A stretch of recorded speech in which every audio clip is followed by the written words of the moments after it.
Diary और सौरभ शर्मा दोनों का अस्तित्व खतरे में है।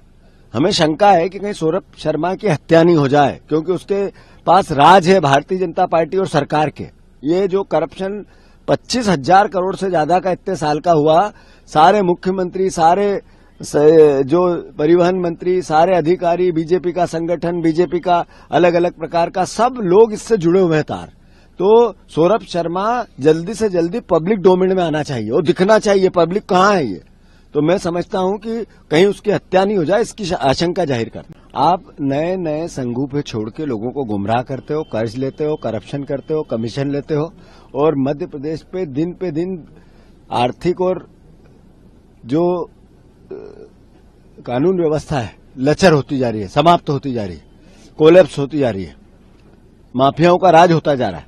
झूठ बोलना, गुमराह करना मोहन यादव जी की हमेशा की आदत सी बन गई है। सौरभ शर्मा मामले में आपने पन्ने खोले हैं डायरी के, और कुछ भी इसमें है? और भी ऐसा है, हमने कहा है ये पन्ने पब्लिक डोमेन में, ये पब्लिक डोमेन में जो पन्ने आए एजेंसियां बताए ये सही है या गलत।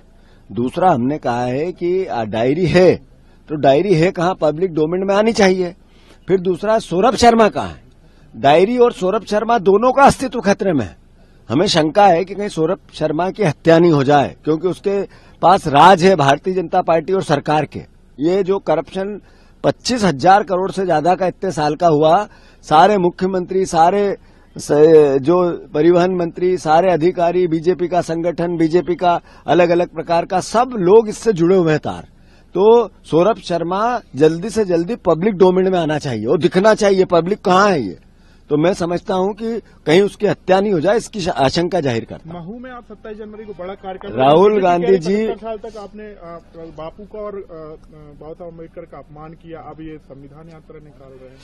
भारतीय जनता पार्टी और कांग्रेस के अंतर को आम जनता समझती है। बाबा साहब अम्बेडकर के संविधान के प्रति आदर कांग्रेस और भारतीय जनता पार्टी का क्या है, ये भी जनता समझती है।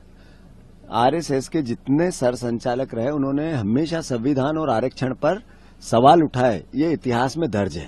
कांग्रेस पार्टी ने संविधान की रक्षा के लिए, राहुल गांधी जी पूरे देश में लोकसभा के चुनाव के पहले, उससे बाद एक क्रांति, सामाजिक क्रांति लेके आए, संविधान की पुस्तक के साथ जातिगत जनगणना की। हमें भारतीय जनता पार्टी से सर्टिफिकेट नहीं चाहिए। बाबा साहब अम्बेडकर का संविधान को अगर किसी भी प्रकार से कोई भी परिस्थिति में कुछ करने की कोशिश इस बीजेपी ने की, हम खून के आखिरी कतरे तक लड़ेंगे।